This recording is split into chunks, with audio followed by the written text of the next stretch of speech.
Atos capítulo 1, versículo 8, diz a palavra do Senhor: Mas recebereis o poder do Espírito Santo, que há de vir sobre vós, e ser-me-eis testemunhas, tanto em Jerusalém, como em toda a Judeia e Samaria, e até aos confins da terra. Vamos orar, meus irmãos. Senhor nosso Deus, nós queremos pedir a sua palavra neste momento. O Senhor dirija este estudo bíblico, esta exposição das Escrituras, para que seja de fato uma exposição, uma explicação da sua palavra tão bendita, que o Espírito Santo seja o nosso iluminador, professor, e que tanto nos faça entender o texto, os textos que vamos ler, como abra também o nosso coração para a nossa edificação, fortalecimento, para o bem da nossa igreja, para o bem de cada um de nós, para a glória do Teu nome e para o bem dos outros através de nós. Em Cristo oramos e agradecemos. Amém e amém. Pode sentar, meus irmãos, pode sentar. Irmãos, vocês sabem, nós estamos fazendo o estudo no Evangelho de João. Estamos quase acabando o capítulo 17, né? Mas semana que vem nós vamos receber os irmãos. Temos o grupo para receber.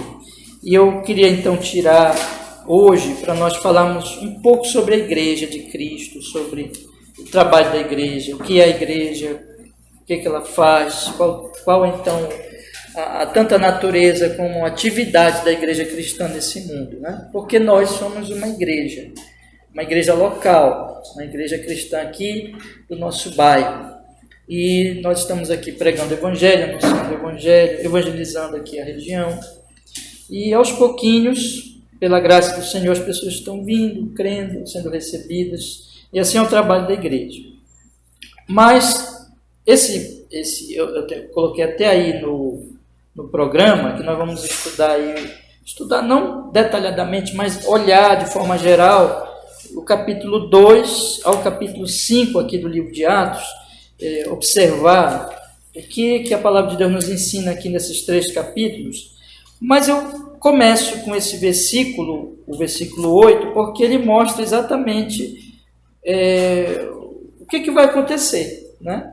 O que origina esses acontecimentos, essas ocorrências que nós vamos ver a partir do capítulo 2, e o resultado dessas coisas que vão ocorrer aqui. Mas veja que o Senhor Jesus Cristo prometeu o Espírito Santo, né? Vamos ler de novo o versículo 8, ele diz aqui: Mas recebereis o poder do Espírito Santo que há de vir sobre vós. Observe a linguagem, né? Há de vir. Ele estava falando aqui do momento do Pentecostes, que acontece no capítulo seguinte, no capítulo 2.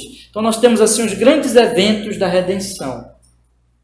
Desde que Deus prometeu lá em Gênesis 3,15 que ele traria o filho que iria esmagar a cabeça da serpente, Deus começa uma história que nós chamamos de história da redenção, que está por todo o Antigo Testamento, em que o Senhor Deus vai revelando gradativamente. Já em Gênesis 3,15 ele já revela, mas ali é apenas o que nós chamamos do proto-evangelho, né?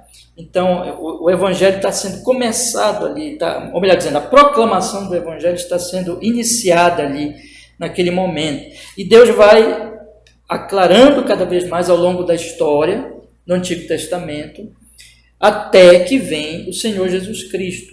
E Jesus Cristo, como Paulo diz, ele vem na plenitude dos tempos, ele nasce de uma virgem, nasce no dia que Deus determinou, ele é o Deus encarnado, ele vive ali 33 anos de santidade, por volta ali dos 30 anos ele começa a se manifestar em Israel, pregar, chamar as pessoas para o arrependimento, ele é o Messias, e ele morre numa cruz entre 2 criminosos, né?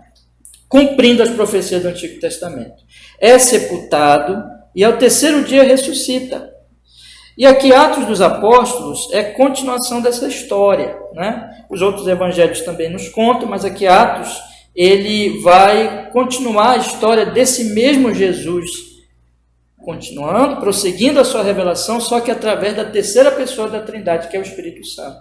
O Senhor Jesus Cristo, ele fica 40 dias com os discípulos. Nós podemos ler aqui, a partir do primeiro versículo de Atos, vamos ler, eu convido os irmãos a lerem, que diz assim: fiz o primeiro tratado, ó Teófilo, acerca de tudo que Jesus começou não só a fazer, mas a ensinar, até o dia em que foi recebido em cima, depois de ter dado mandamentos pelo Espírito Santo aos apóstolos que escolhera, aos quais também, depois de ter padecido, se apresentou vivo, com muitas provas infalíveis, sendo visto por eles por espaço, observei, 40 dias, e falando das coisas concernentes ao reino de Deus. E estando com eles, determinou-lhes que não se ausentasse de Jerusalém, mas que esperassem a promessa do Pai, que disse ele: de mim ouvistes. Então Jesus ressuscita, se apresenta diante dos discípulos, com provas incontestáveis da sua ressurreição, de que ele tinha morrido, mas que ele tinha ressuscitado dentre os mortos, e fica 40 dias ali com os discípulos, ensinando para eles, dando mais detalhes do que eles deveriam passar adiante, e depois desses 40 dias ele sobe ao Pai, mas ele disse assim: fiquem em Jerusalém, não saiam daí, porque vai se cumprir a promessa do Pai. Aquela promessa que nós estamos estudando, João, do 14 ao 17, nós já vimos tantas vezes o Senhor Jesus dizer: olha, eu vou enviar o Espírito Santo. Não é que o Espírito Santo não estivesse desde o Antigo Testamento, ele está o tempo todo agindo nessa história da redenção, só que agora ele vem com poder assim, de espalhar a palavra, o Evangelho, para todas as nações. E é isso que vai acontecer. Você observa no versículo 8, que diz aqui a Escritura: mas recebereis o poder do Espírito Santo, que há de vir sobre vós, e ser-me-eis testemunhas, tanto em Jerusalém, como em toda a Judéia e Samaria, até os confins da terra. É isso que o Espírito Santo iria fazer.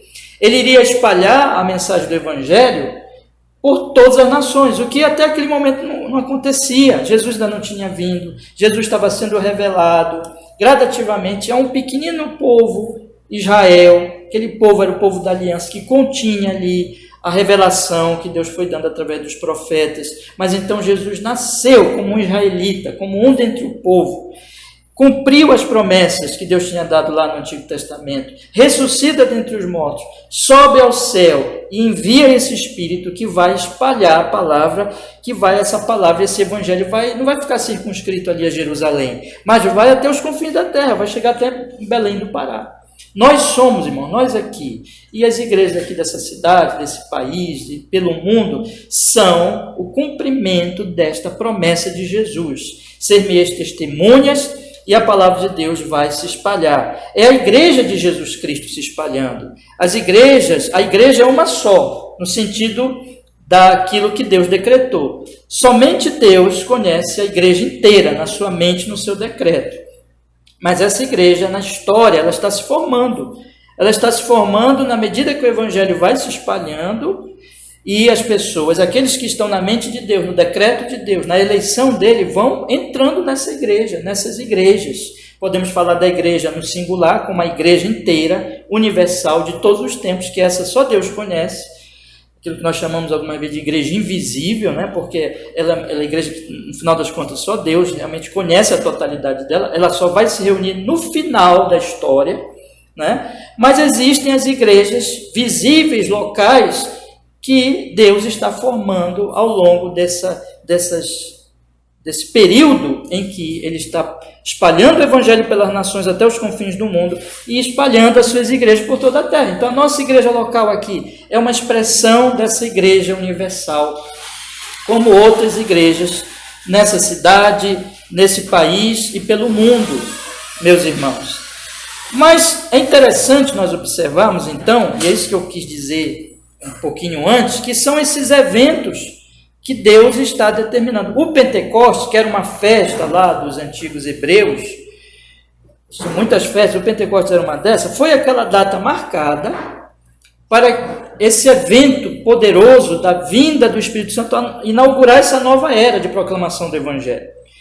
Então, Jesus nasce, Jesus nasce no dia certo, Jesus morre no dia certo, decretado por Deus, Jesus ressuscita, Jesus fica 40 dias, Jesus sobe ao Pai e diz assim, fique em Jerusalém, porque vai acontecer uma outra coisa dentro desse plano da redenção, que é a vinda poderosa do Espírito Santo. E a partir daí vocês vão testemunhar, e a igreja vai se espalhar até os confins da terra. Meus irmãos, isso aconteceu em Atos 2.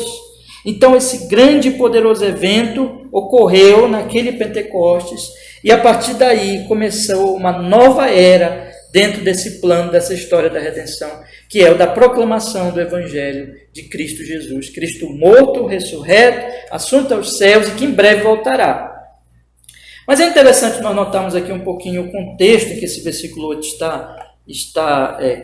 que aparece, para nós observarmos como o Senhor Jesus corrige os discípulos a respeito do que realmente eles deveriam esperar, do que deveria ser a expectativa deles e daquilo que eles não deveriam dar grande importância. Se nós observarmos, e aqui nós observarmos isso, nós vamos também entender que a igreja ela tem uma missão e que ela não deve se desviar dessa missão por coisas que não é o papel dela primariamente aqui na igreja, aqui neste mundo. Observem que o Senhor Jesus Cristo diz aqui no versículo 5, porque na verdade João batizou com água, mas vós sereis batizados com o Espírito Santo não muito depois destes dias. Aqueles, pois, que se haviam reunido perguntaram-lhe, perguntaram para Jesus, chegaram para Jesus e fizeram uma pergunta. E a pergunta deles foi essa, dizendo, Senhor, restaurarás tu neste tempo o reino a Israel? Jesus estava dizendo, vocês vão receber o Espírito Santo, já no versículo 5, e eles fazem uma pergunta para Jesus. É nesse tempo que tu vais restaurar o reino a Israel? Porque naquele momento da história, Israel estava debaixo do poder de Roma. Isso era uma grande humilhação para Israel.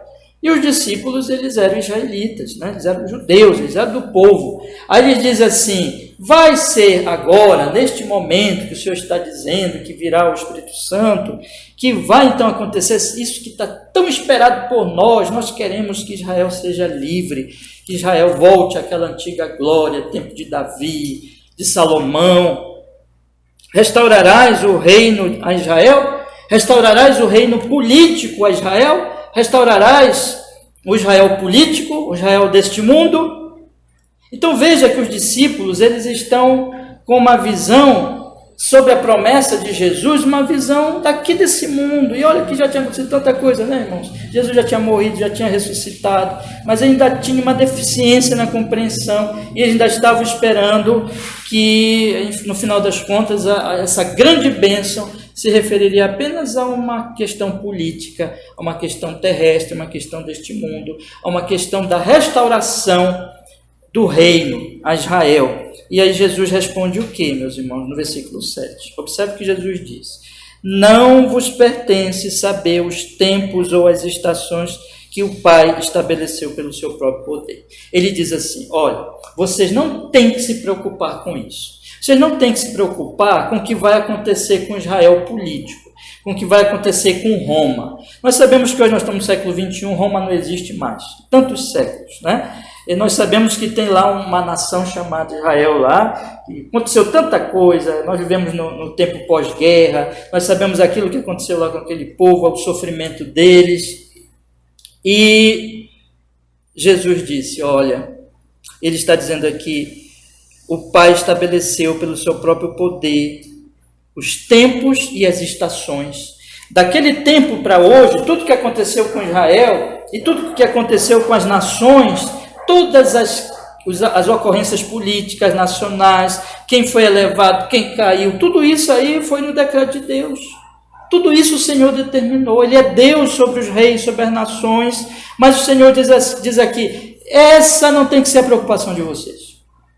Essa não tem que ser a busca, a curiosidade de vocês. O que vai acontecer? O que será de Israel político? Vocês têm algo mais importante para pensar. Não é que Jesus não estivesse dizendo que essas coisas não têm importância. Essas coisas têm importância, mas ele está corrigindo aqui, dizendo que não se deve ter curiosidade para saber o que Deus vai fazer. O que Deus vai fazer, Ele fará. E aqui não está no nosso poder conhecer, nem procurar conhecer o que ele vai fazer com o nosso país, com os outros países, com a questão política, nada disso. Nós temos que nos preocupar com algo muito mais valioso, muito mais importante, que diz respeito a um reino que não é do Israel político. Não é. Não tem nada a ver se Israel iria ou não ser liberto de Roma naquele momento, se Roma iria cair logo ou não, como de fato caiu, né? E não existe mais. Não era essa a preocupação deles, não deveria ser essa a grande questão deles. A questão deles é que eles deveriam se preocupar com outro reino, um reino eterno, um reino espiritual, um reino de Deus, que o Senhor Jesus estava chamando aqueles apóstolos e aqueles primeiros discípulos para que eles implantassem esse reino. Através do testemunho. Esse reino não era político, esse reino não usaria as armas e os poderes físicos e políticos das nações deste mundo. Esse reino, ele se expandiria através do testemunho dos discípulos.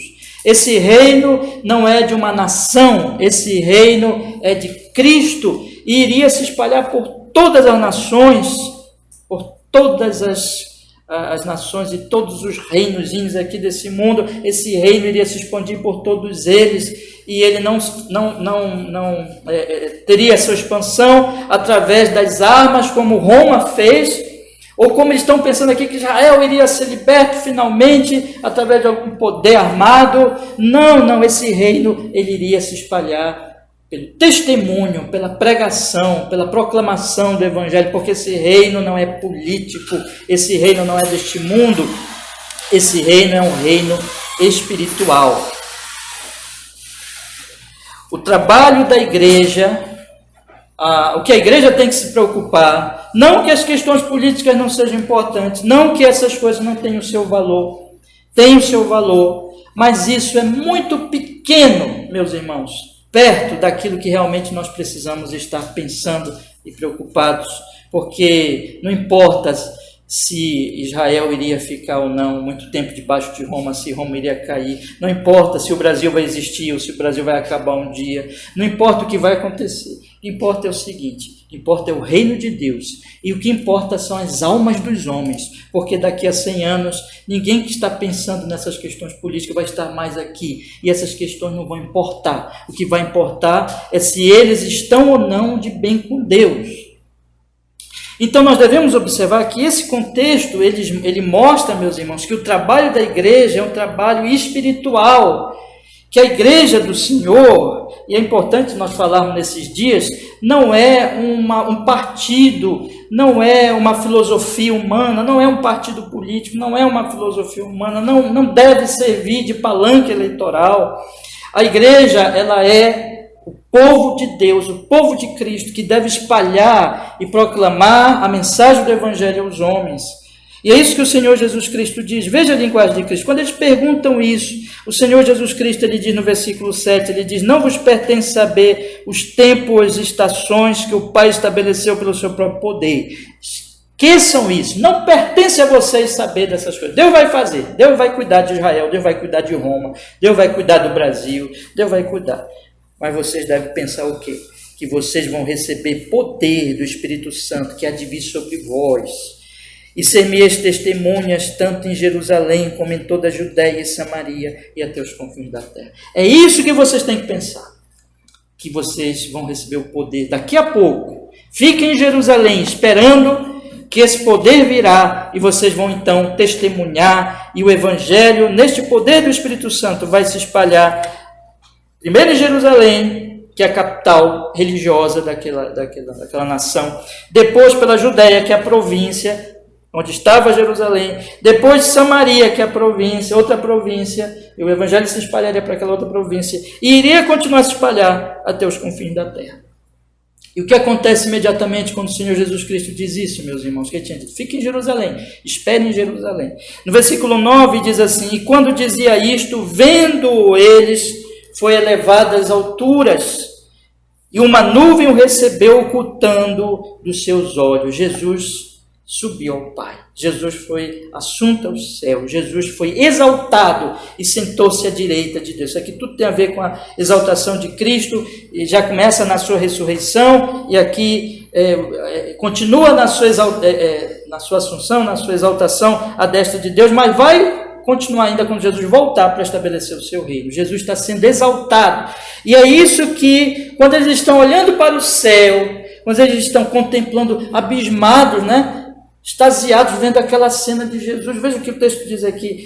E uma nuvem o recebeu, ocultando aos seus olhos. Eles estão olhando para o céu. Aí no versículo 10 diz assim: estando com os olhos fitos no céu, enquanto ele subia, eis que junto dele se puseram 2 homens vestidos de branco, né? 2 anjos, os quais lhes disseram: homens galileus, por que estáis olhando para o céu?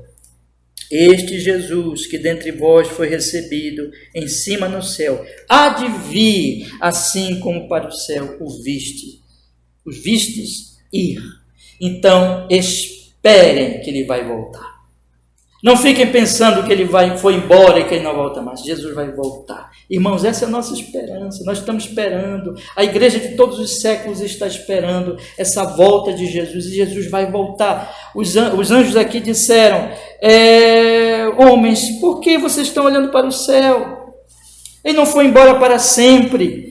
Esse Jesus que vos foi recebido em cima no céu, que dentre vós foi recebido no céu, vai voltar assim como para o céu viste ir. E é isso que vocês devem pensar. Veja que Jesus eleva, irmãos, e os anjos aqui completam a elevação de Cristo, que eles fazem uma pergunta política: Senhor, vai restaurar os reinos de Israel? Aí Jesus diz: isso não pertence a vocês, deixem com meu Pai. Vocês têm que pensar o seguinte: vocês têm que pensar que o Espírito Santo virá e que vocês vão testemunhar e que vocês vão proclamar essa palavra e que a palavra vai se espalhar. E aí Jesus sobe e os anjos completam, dizendo: esse Jesus que vocês viram vai voltar. Como que dizendo assim, juntando tudo, irmãos. A igreja ela vai testemunhar até os confins da terra. E quando então o último eleito crer, aí Jesus volta. Porque é isso que está acontecendo. O que o Espírito Santo está fazendo, através do testemunho da igreja, é colocando no aprisco de Cristo, no bom pastor, aqueles que o Pai escolheu. Vocês lembram que Jesus orou no João 17? Nenhum dos que me deste eu perdi. Eu não oro pelo mundo, eu oro pelos que me deste. E eu oro não só por estes, mas por aqueles que vão crer depois, que fazem parte também desses que me deste. Irmãos, isso que a igreja é. A igreja é um milagre do Espírito Santo, do testemunho da palavra de Deus. Ela está sendo formada pelo Espírito Santo. Na medida que ela é formada, nós somos chamados do mundo para pertencer a esta igreja e nós somos imediatamente enviados ao mundo para testemunhar desse mesmo evangelho. E aí o processo recomeça. De maneira que quando nós somos enviados, aqueles que estão no mundo são retirados de novo do mundo e são trazidos para a igreja, são também enviados. E esse processo tem acontecido ao longo das gerações e vai ocorrer até a entrada do último eleito, quando então o Senhor Jesus Cristo voltará para estabelecer o seu reino eterno. É isso que tem que estar na nossa mente. É isso que é o trabalho da igreja. Esse é o nosso trabalho aqui, meus irmãos. Essas questões daqui da vida, o que eu vou comer, o que eu vou beber, quem está nos governando, quem vai nos governar, todas essas coisas são importantes, mas elas são muito pequenas perto daquilo que é o mais importante. O mais importante é o reino de Cristo. Você lembra que Jesus disse: buscar em primeiro lugar o reino de Deus e a sua justiça, e as outras coisas vão ser acrescentadas. Fiquem tranquilos, Deus vai cuidar de tudo. Deus vai cuidar do seu pão, Deus vai cuidar do seu trabalho, Deus vai cuidar da sua família, Deus vai cuidar do seu país. Jesus diz aqui: Deus tem tudo pronto. Ele fala no versículo 7, não vos pertence saber os tempos e estações que o Pai estabeleceu pelo seu próprio poder. Deus tinha Israel na mão, Deus tem o Brasil na mão, Deus tem todas as nações na mão, e não devemos estar tão perturbados com essas coisas. O nosso trabalho aqui, meus irmãos, é pensar no reino de Deus, no reino de Cristo, buscar em primeiro lugar o reino de Deus, proclamar o evangelho de nosso Senhor Jesus Cristo. E aí, cumprindo a nossa função, priorizando essas coisas, Ele vai cuidar das outras coisas, que não são assim tão importantes, tão fundamentais. Ele vai cuidar da nossa vida. E o dia que Ele quiser, Ele vai nos levar daqui. Ele vai tirar nossa respiração, Ele vai nos tirar dessa vida, mas vai ser melhor ainda para nós, que nós vamos contemplar a face de Cristo. Lembra de Estevão? Não esqueçam de Estevão. Nós temos que ter uma perspectiva da eternidade, nós temos que viver para a glória. Nós não temos que nos prender às coisas deste mundo. E tudo que nós fizermos aqui, nossa família, trabalho, tudo que nós realizarmos aqui tem que ser nessa perspectiva da eternidade. É assim que os cristãos vivem. A eternidade dá sentido para o presente. A eternidade dá sentido para a peregrinação, porque eu estou peregrinando em direção ao reino eterno de Cristo. E é isso que nós estamos fazendo. Agora, meus irmãos, eu estou falando essas coisas, como eu disse, porque semana que vem, se Deus quiser, nós vamos receber novos irmãos aqui na nossa igreja. E isso tem tudo a ver com o que nós estamos falando aqui, porque aqui o nosso Senhor, Ele está falando do trabalho exatamente que iria começar a ocorrer, que é o nosso trabalho, que é o trabalho de todas as igrejas, no poder do Espírito Santo e de, então, testemunhar e de espalhar esse Evangelho até os confins da terra. E é isso que nós queremos fazer aqui. Nós estamos pregando o Evangelho, nós estamos chamando as pessoas ao arrependimento. Semana que vem nós vamos ouvir os nossos irmãos professarem a fé e dizer: eu creio em Jesus, eu me arrependi dos meus pecados, eu confio nele como meu Salvador, e eu quero estar junto aqui com a igreja, no testemunho público, pela profissão de fé, pelo batismo, para dizer que eu estou com a igreja local, visível, para servir ao Senhor, junto com meus irmãos, servir aos meus irmãos, proclamar o Evangelho junto a eles, viver essa vida na perspectiva da eternidade, junto com meus irmãos. É isso que nós estamos fazendo. Mas a minha pergunta nessa noite é como, de fato, essas coisas acontecem. E aqui no livro de Atos dos Apóstolos, nós temos, eu vou só ler esse trecho mesmo, né? Todo o livro ele conta essa história e mostra, e dá muitos exemplos a respeito de como Deus está fazendo isso, mas aqui no capítulo 2, 3, 4 e 5, claro que eu não vou ler tudo, né? Mas eu vou tirar algumas coisas aqui, alguns pontos importantes aqui. Esses capítulos aqui que nós escolhemos para ler hoje à noite, eles mostram para nós como Deus faz realmente esta obra da igreja e pela igreja, testemunhando e espalhando o Evangelho até os confins da terra. Então, o meu interesse hoje é meditar um pouco com vocês, aplicando aqui para a nossa igreja local, mostrando para os irmãos qual o nosso trabalho, qual o nosso propósito aqui na igreja local, de acordo com o que o nosso Senhor mostra aqui nesses textos. Então, vamos ler o capítulo 2, meus irmãos. Eu convido vocês a olharem aí o capítulo 2. Diz assim a palavra do Senhor: e cumprindo-se o dia de Pentecostes, estavam todos concordemente no mesmo lugar, e de repente veio do céu um som como de um vento veemente e impetuoso, e encheu toda a casa em que estavam assentados, e foram vistas por eles línguas repartidas como que de fogo, as quais pousaram sobre cada um deles. E todos foram cheios do Espírito Santo e começaram a falar noutras línguas, conforme o Espírito lhes concedia que falasse. E em Jerusalém estavam habitando judeus, homens religiosos de todas as nações que estão debaixo do céu. E quando aquele som ocorreu, ajuntou-se uma multidão e estava confusa, porque cada um os ouvia falar na sua própria língua. E todos pasmavam e se maravilhavam, dizendo uns aos outros: pois que não são galileus todos esses homens que estão falando? Como, pois, os ouvimos cada um na nossa própria língua, que somos nascidos? Partos e medas, elamitas e os que habitam na Mesopotâmia, Judéia, Capadócia, Ponto e Ásia, e Frígia e Panfilha, Egito e parte da Líbia, junto a Cirene, e forasteiros romanos, tanto judeus como prosélitos, cretenses e árabes, todos nós temos ouvido em nossas próprias línguas falar das grandezas de Deus.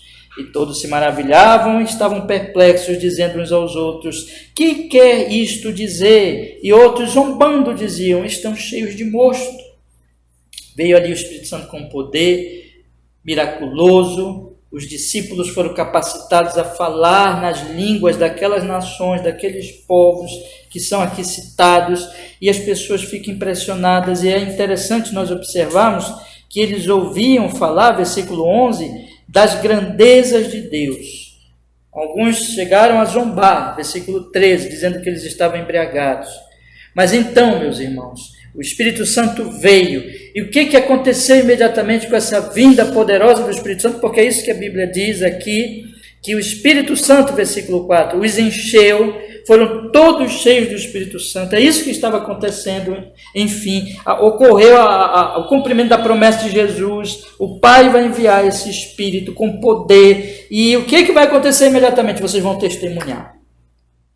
Então é isso que acontece. Versículo 14, Pedro, porém, pondo-se em pé com os 11, levantou a sua voz e disse-lhes: homens judeus e todos os que habitais em Jerusalém, seja isto notório e escutai as minhas palavras. Estes homens não estão embriagados, como vós pensais, sendo a 3ª do dia.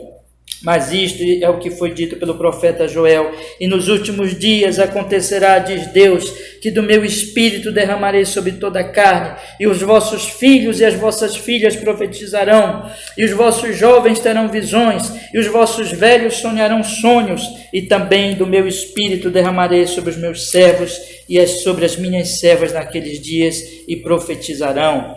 E farei aparecer prodígios em cima no céu, sinais embaixo na terra, sangue, fogo e vapor de fumo. O sol se converterá em trevas e a lua em sangue, antes de chegar o grande e glorioso dia do Senhor.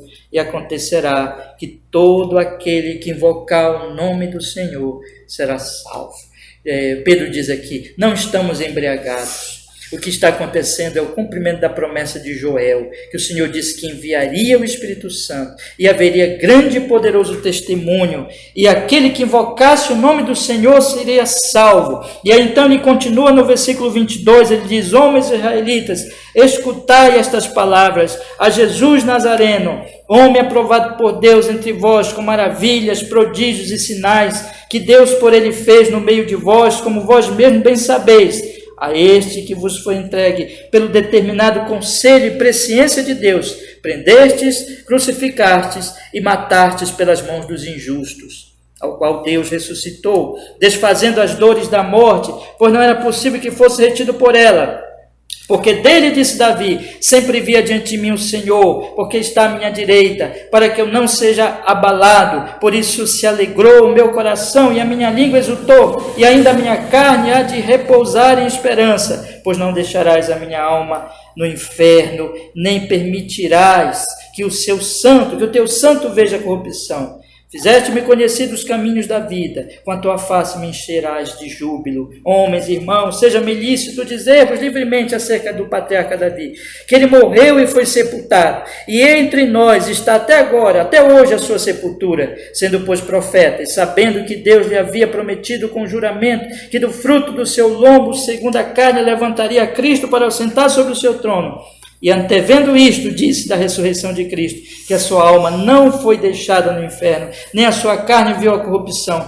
Deus ressuscitou a este Jesus, do que todos nós somos testemunhas, de sorte que, exaltado pela destra de Deus, e tendo recebido do Pai a promessa do Espírito Santo, derramou isto que vós agora vedes e ouvis. Porque Davi não subiu aos céus, mas ele próprio diz: disse o Senhor, meu Senhor, assenta-te à minha direita, até que ponha os teus inimigos por escabelo dos teus pés.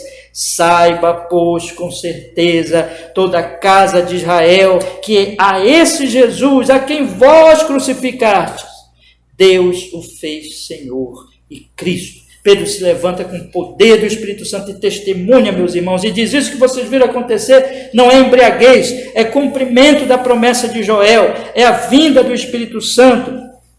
E o que o Espírito Santo veio fazer? O Espírito Santo veio, conforme Jesus já tinha prometido em João, glorificar o Filho, apontar para o Filho, e é isso que Pedro faz em seguida, testemunha, e volta também e diz: isso que está acontecendo, isso que ocorreu agora, na verdade, é a vinda do Espírito para testemunhar sobre o que ocorreu nesses dias. Nesses dias vocês crucificaram um homem santo. Nesses dias vocês crucificaram um justo, mas ele ressuscitou, subiu ao Pai, e ele enviou esse Espírito Santo. E ele é o Cristo, ele é o Salvador, prometido por Davi, como ele diz aqui, versículo 30, sendo pois profeta, sabendo que Deus lhe havia prometido com juramento, que do fruto dos seus lombos, ou seja, um descendente de Davi, segundo a carne, levantaria o Cristo para sentar sobre o seu trono. E é isso que aconteceu. O que Jesus Cristo fez é o cumprimento daquela promessa. Jesus é filho de Davi, Jesus é da tribo de Judá, descendente de Davi, o prometido Messias. E o que Pedro está dizendo aqui, olha, o que aconteceu com Cristo, o que aconteceu agora, esse milagre da vinda do Espírito Santo, é para que, cumprindo aquela promessa de Joel, é para que vocês soubessem, o Espírito Santo está testemunhando sobre esse Cristo prometido no Antigo Testamento, anunciado já por Davi, e Deus cumpriu a sua promessa, enviou esse descendente, e esse vocês crucificaram, mas é proclamado hoje aqui, diz Pedro, saibam vocês, com certeza, casa de Israel, que é esse Jesus a quem vocês mataram. Deus o fez Senhor e Cristo. Que pregação, meus irmãos. Que pregação. Qual foi o resultado dessa pregação? Versículo 37. E ouvindo eles isto, compungiram-se seu coração. O coração deles ficou esmagado, compungido, quebrantado. E perguntando a Pedro e aos demais apóstolos, que faremos, homens e irmãos? E disse-lhes Pedro, arrependei-vos, e cada um de vós seja batizado em nome de Jesus Cristo, em remissão dos pecados, e recebereis o dom do Espírito Santo. Porque a promessa vos diz respeito a vós e a vossos filhos, e a todos os que estão longe, a tantos quantos Deus nosso Senhor chamar. E com muitas outras palavras, isto testificava e os exortava, dizendo, salvai-vos desta geração perversa. De sorte que foram batizados os que de bom grado receberam a sua palavra, e naquele dia agregaram-se quase 3.000 almas. Aqui está um Pedro que não está mais preocupado com o que vai acontecer com Roma, com Jerusalém, com Israel. Ele sabe que a necessidade daquelas pessoas é a salvação. Ele sabe que aquelas pessoas precisam se reconciliar com Deus. Ele sabe que ele tem uma mensagem muito mais elevada. Ele está cheio do Espírito Santo. Ele está pregando e ele está dizendo àquelas pessoas, e aquelas pessoas ouvem sobre Cristo, e aquelas pessoas ouvem dizer que elas crucificaram o Salvador, e elas ficam compungidas, a palavra penetra no coração delas, o Espírito Santo testemunha por Pedro, e testemunha no coração delas, ilumina aquelas almas, aqueles corações, eles enxergam a gravidade dos seus pecados, eles dizem, agora o que podemos fazer? Nós somos grandes pecadores, nós crucificamos o Filho de Deus. E Pedro diz, agora vocês devem se arrepender.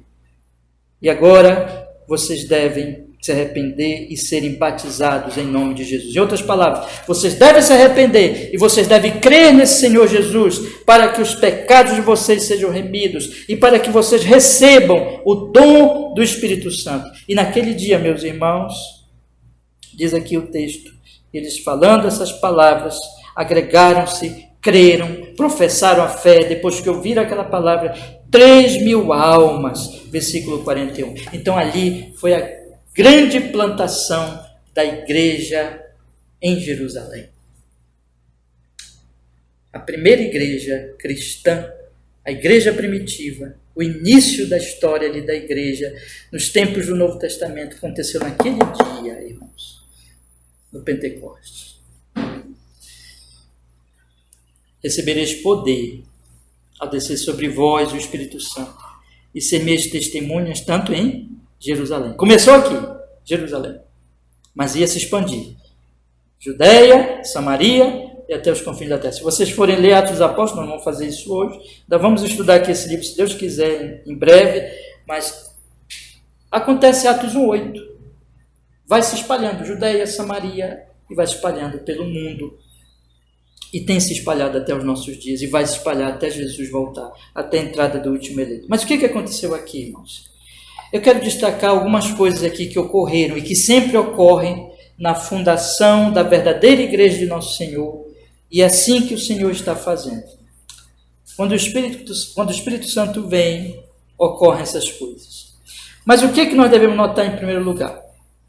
A igreja, como essa primeira igreja de Jerusalém, como todas as igrejas que surgiram a partir daqui, e como a igreja do Senhor no sentido total, que só Ele conhece, a igreja não é uma instituição humana.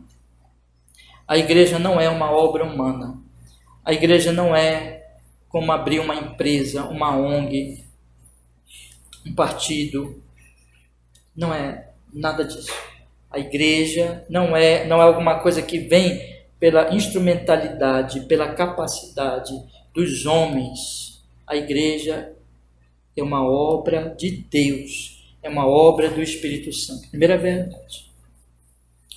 A igreja é um milagre. A igreja é o povo de Deus.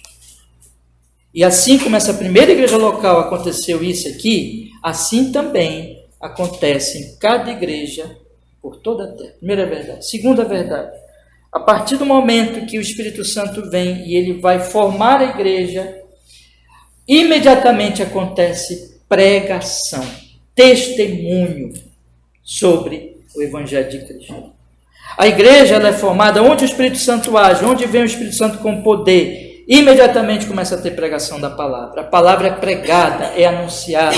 O apóstolo Paulo vai dizer lá em Romanos capítulo 10 que a palavra é pelo ouvir, então as pessoas vão ouvir a pregação da palavra. Então a palavra começa a ser pregada, a ser anunciada imediatamente. Terceira verdade, meus irmãos, essa palavra, essa pregação não é invenção de algum homem, essa pregação não é filosofia humana, essa pregação não é ideologia humana, essa pregação não são as ideias que um homem de repente tem e que resolve falar. Essa pregação é simplesmente o testemunho, o anúncio, a proclamação de uma mensagem que não é humana, mas é uma mensagem que é divina, é a palavra de Deus. E aqui nós observamos que Pedro diz, nós somos testemunhas da ressurreição de Cristo.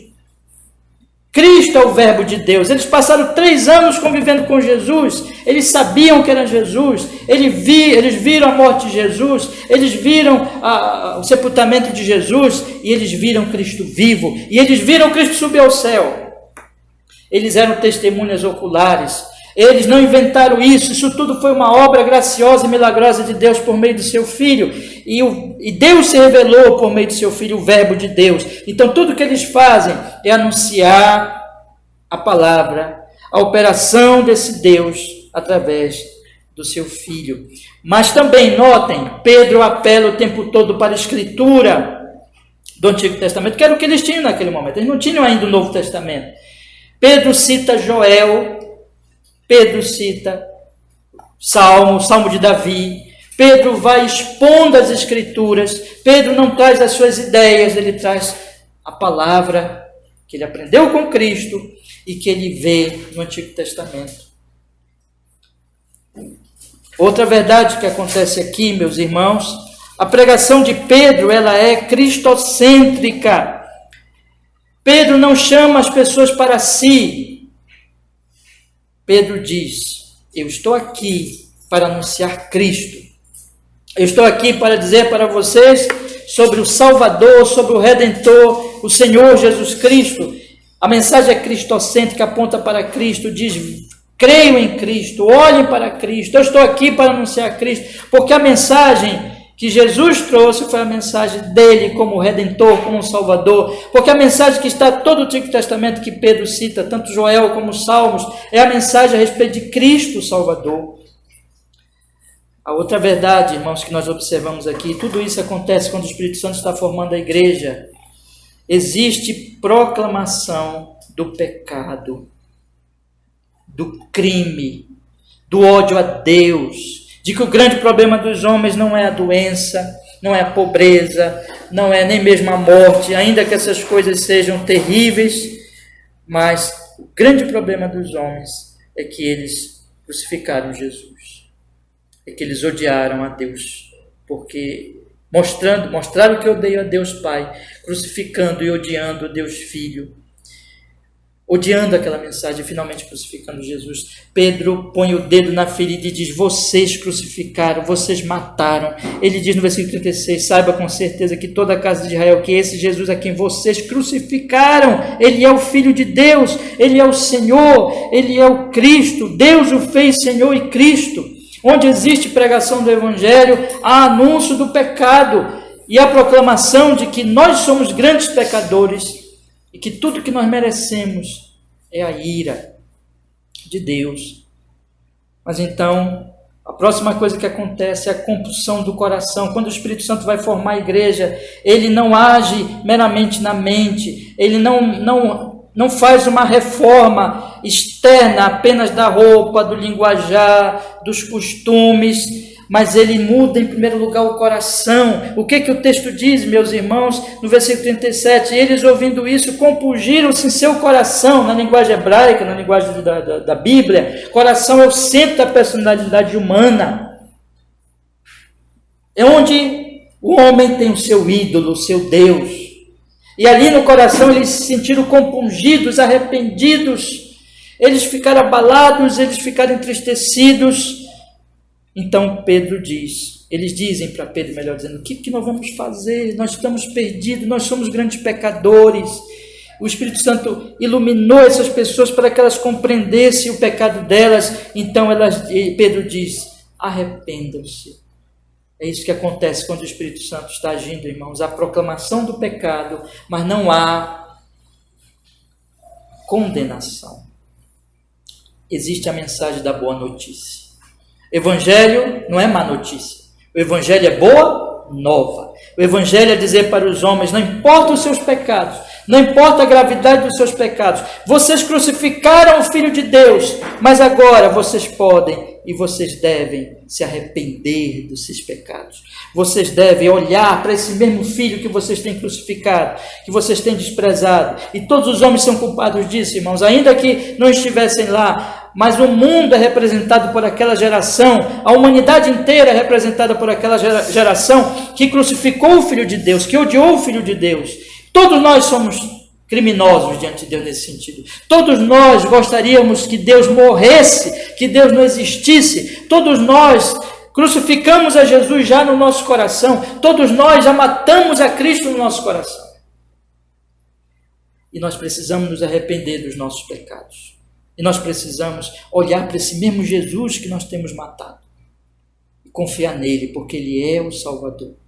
Ele veio para salvar não santos, não justos, mas doentes, injustos, pecadores como nós. Ele morreu naquela cruz, vertendo o seu sangue puríssimo, santíssimo, para que nós fôssemos lavados. E como diz João, o sangue de Jesus, seu Filho, nos purifica de todo pecado. E a mensagem da igreja é essa. A mensagem da igreja, a igreja tem que anunciar este mundo, tem que anunciar esse país. É essa a mensagem nossa, meus irmãos, ao Brasil de hoje. É dizer para as pessoas que elas precisam se arrepender dos seus pecados, que elas precisam se reconciliar com Deus, que elas precisam confiar em Jesus. E não importa os pecados delas, se elas confiarem no Senhor Jesus Cristo, efetivamente elas serão perdoadas, justificadas, lavadas. Elas receberão o Espírito Santo, elas receberão a mesma promessa daquele grande dia. O Espírito Santo também virá sobre elas, as selará, transformará, renovará, dará nova vida, compreensão daquilo que realmente é importante. Elas vão sair do engano, da mentira dos seus pecados e vão compreender a grande questão que é Deus, que é a relação delas com Deus, de que elas precisam então acertar as contas com Deus e de fato o Espírito Santo realizará esta obra na vida delas e elas vão passar a ser testemunhas, inclusive aos seus filhos, porque diz aqui o versículo 39, porque a promessa foi de respeito a vós, a vossos filhos e a todos que estão longe e a todos quanto Deus nosso Senhor chamar. A partir do momento que elas são compungidas e que elas se arrependem e que elas creem no Senhor Jesus e que elas então expressam isso e professam essa fé no batismo, elas declaram publicamente, elas não escondem isso, mas elas declaram publicamente, eu sou um crente em Cristo Jesus, e elas se batizam então. A partir daí elas passam a ser testemunhas, e elas passam a testificar, e elas passam a exortar, da mesma maneira como elas receberam essa exortação, esse testemunho. E é assim, meus irmãos, que o Senhor vai formando a sua igreja. É um milagre, gente. Ninguém pode fazer isso, irmãos. Eu quero deixar isso bem claro hoje à noite aos meus irmãos. Nós não estamos tentando aqui abrir ou plantar uma igreja. Nós não podemos fazer isso. Tudo o que nós estamos fazendo é clamar ao Espírito Santo, clamar a Deus, para que Ele opere isso aqui entre nós. Cada igreja, inclusive aqui a nossa pequena e humilde igreja, só podemos chamá-la assim de igreja, entendendo que ela é um milagre do Espírito Santo. Se você está aqui hoje à noite, você creu no Evangelho, você se arrependeu dos seus pecados, você se deleita com a palavra de Deus, você ama o Senhor, você quer servir ao Senhor, é porque quem agiu em você foi o Espírito Santo, senão você não estaria aqui, senão você não creria. E quem está formando a igreja é o Espírito Santo, senão ela não seria formada. E aí, meus irmãos, essa igreja, ela começa a viver em comunhão. E o quadro aqui é maravilhoso, né? Vamos ler o versículo 41 em diante. Diz assim: de sorte que foram batizados os que de bom grado receberam a sua palavra, e naquele dia agregaram-se quase 3.000 almas. Perseveraram, vão na doutrina dos apóstolos, e na comunhão, e no partir do pão, e nas orações, e em toda a alma havia temor, e muitas maravilhas e sinais se faziam pelos apóstolos, e todos os que criam estavam juntos, e tinham tudo em comum, e vendiam suas propriedades e bens, repartiam com todos, segundo a cada um havia de mister, e perseverando unânimes, todos os dias no templo, e partindo o pão em casa, comiam juntos com alegria e singeleza de coração, louvando a Deus e caindo na graça de todo o povo. E todos os dias acrescentava o Senhor à igreja aqueles que se haviam de salvar. Aqui está essa igreja, esse milagre que tem um início milagroso e tem a permanência também milagrosa, porque agora esses irmãos da primeira igreja em Jerusalém, eles perseveram na doutrina apostólica, eles perseveram na comunhão, na ceia do Senhor, que é o partir do pão, e nas orações. Eles têm temor, versículo 43, eles creem, estão juntos e têm tudo em comum, eles são generosos, eles amam uns aos outros, eles repartem os seus bens. Ninguém naquela igreja passa fome, ninguém ali é desprezado. Eles ajudam, eles apoiam uns aos outros. Essa é a igreja de Cristo, irmãos. E essa igreja que se ama e que vive em comunhão em torno da palavra, em torno do evangelho, em torno da ceia e do batismo, né? Em torno desses meios de graça, e vive em comunhão, é uma igreja que começa a impactar as pessoas que estão de fora. Porque diz o versículo 47, que louvando a Deus e caindo na graça do povo, as pessoas lá fora, lembra que Jesus diz, o mundo vai crer que o Pai enviou o Filho quando você viver em unidade. É isso que ele está falando. Essa unidade visível.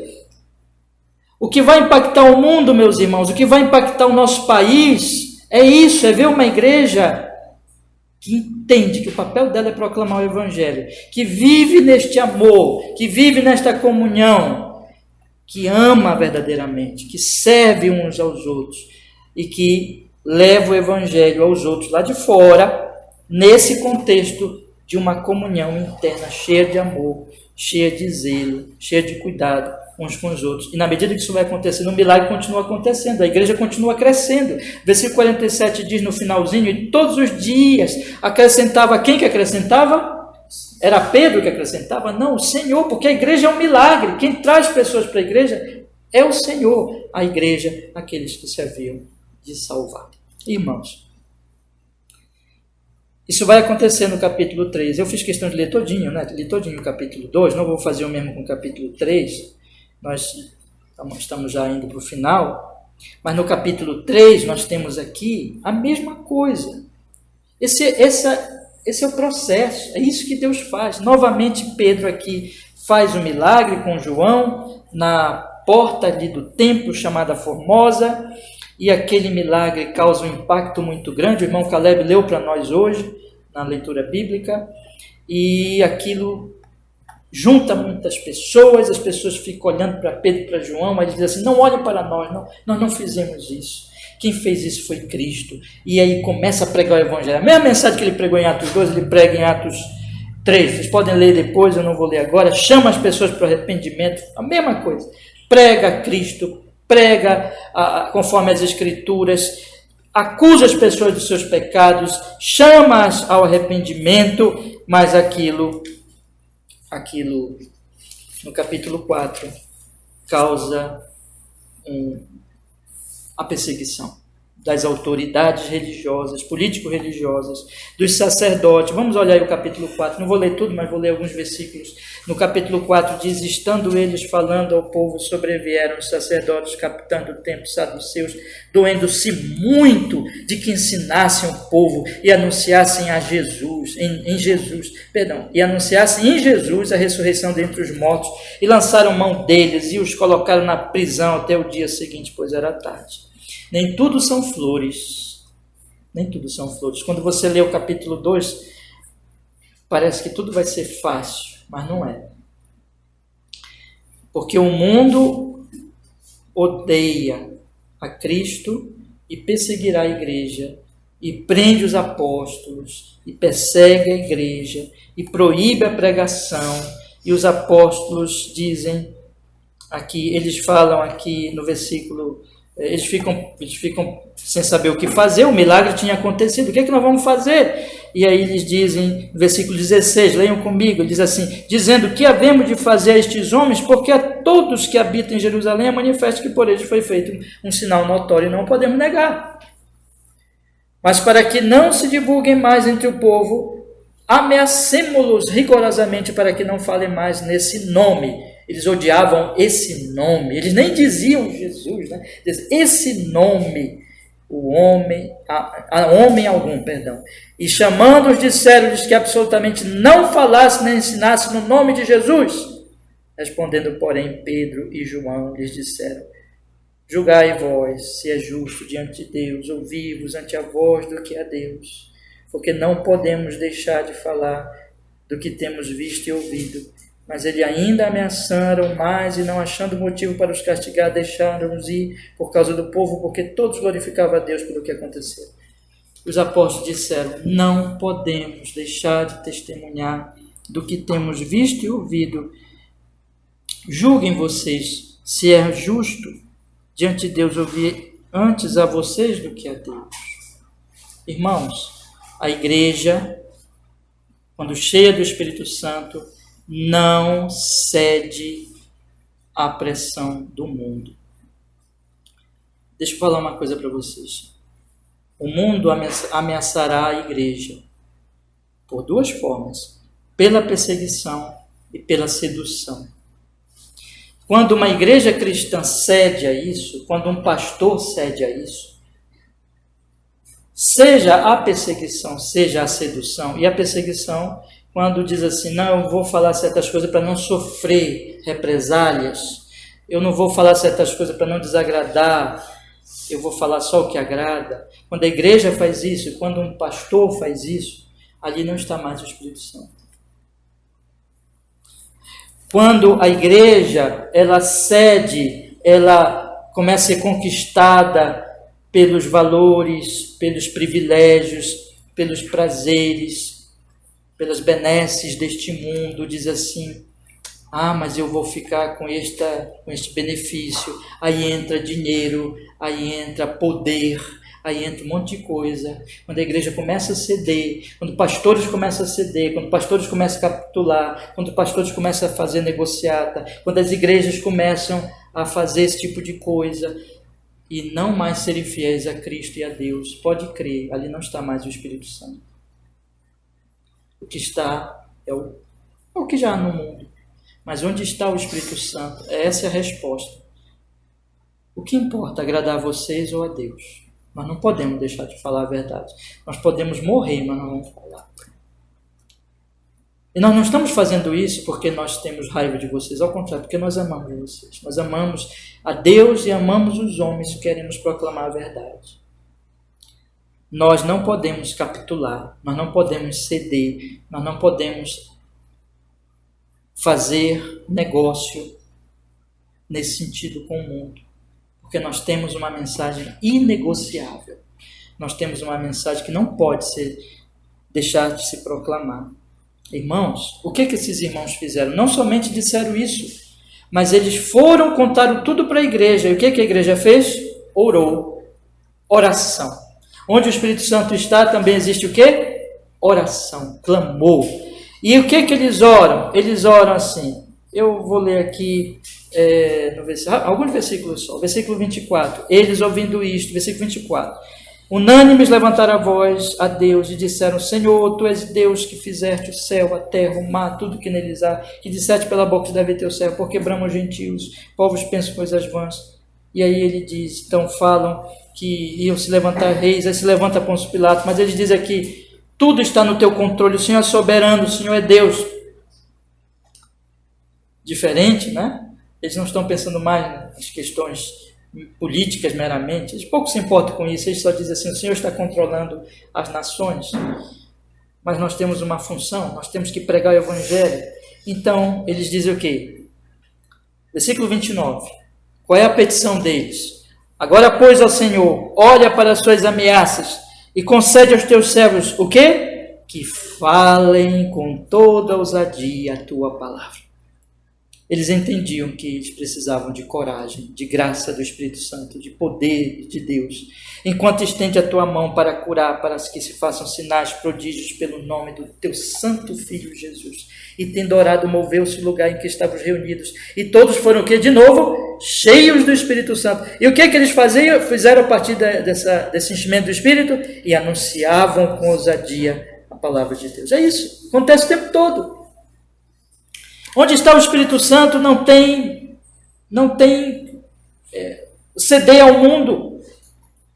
Ao contrário, se entende o seguinte: há um soberano sobre o mundo, há um soberano sobre as nações. Vamos clamar a Ele, vamos pedir o seu socorro e vamos orar para que Ele nos dê poder e não vamos deixar de falar, de proclamar. E aí, cheios do Espírito Santo, proclamam. Mas aí o resultado de mais essa operação do Espírito Santo está no versículo 32, que é parecido com o final do capítulo 2, que diz: e um coração, e era o coração e a alma da multidão dos que criam. Ninguém dizia que coisa alguma do que possuía era sua própria, mas todas as coisas lhes eram comuns, e os apóstolos davam com grande poder testemunho da ressurreição do Senhor Jesus. E em todos eles havia abundante graça. Não havia, pois, entre eles necessitado algum, porque todos os que possuíam herdades ou casas, vendendo-as, traziam o preço do que fora vendido e o depositavam aos pés dos apóstolos, e repartiam-se cada um, segundo a necessidade que cada um tinha. Então José, chamado pelos apóstolos, Barnabé, que traduzido é filho da consolação, levita, natural de Chipre, possuindo uma herdade, vendeu-a e trouxe o preço e a depositou aos pés dos apóstolos. Parecido com final de Atos 2, todo mundo estava junto, todo mundo cria, todo mundo era generoso. Barnabé, citado aqui, diz que vendeu sua propriedade, deu para os pés dos apóstolos para ajudar os carentes. Não havia entre eles necessitado algum, ninguém estava passando fome, versículo 34. Mas eu quero encerrar, vou dizer agora de que nem tudo é flores de novo, e quero encerrar com uma aplicação final, meus irmãos. No capítulo 5, que nós não vamos ler todo, claro, vamos ler só os primeiros versículos, aparece o casal Ananias e Safira. Diz o versículo 1, um certo homem chamado Ananias. Diz aqui, né? Mas um certo homem chamado Ananias e Safira, com Safira sua mulher, vendeu uma propriedade, reteve parte do preço, sabendo também a sua mulher, e levando uma parte, depositou aos pés dos apóstolos. Disse então Pedro: Ananias, por que encheu Satanás o teu coração, para que mentisses ao Espírito Santo, retivesses parte do preço da herdade, guardando-a não ficava para ti, e vendida não estava em teu poder? Por que formaste este desígnio em teu coração? Não mentistes aos homens, mas a Deus. E Ananias, ouvindo estas palavras, caiu e expirou.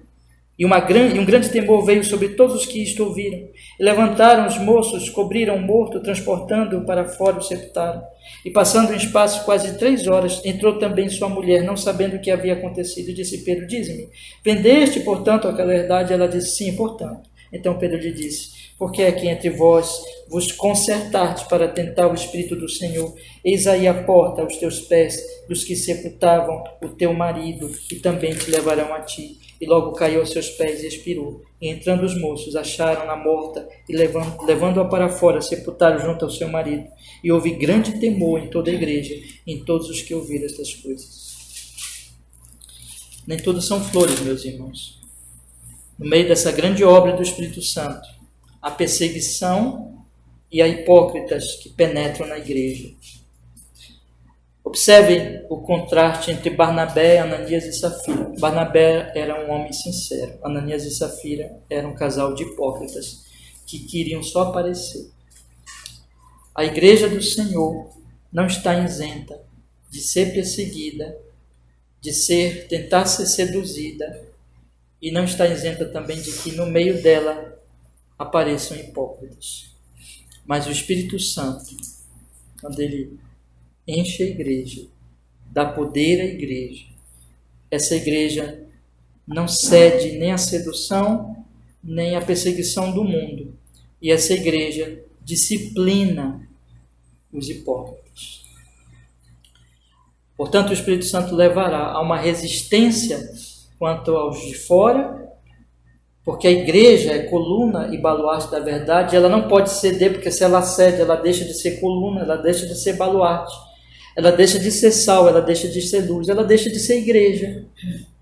Mas a igreja também é um povo que não é perfeito, que pode ter hipócritas entre ela, mas ali também o Espírito Santo preservará a sua igreja através da disciplina, que aqui foi gravíssima, seríssima, né? Mas que no contexto normal da igreja é a disciplina que pode chegar até a excomunhão do hipócrita. Mas no final, meus irmãos, a igreja verdadeira perseverará servindo o único pastor, o Senhor Jesus, no poder do Espírito Santo, testemunhando o Evangelho, esperando a volta de Cristo.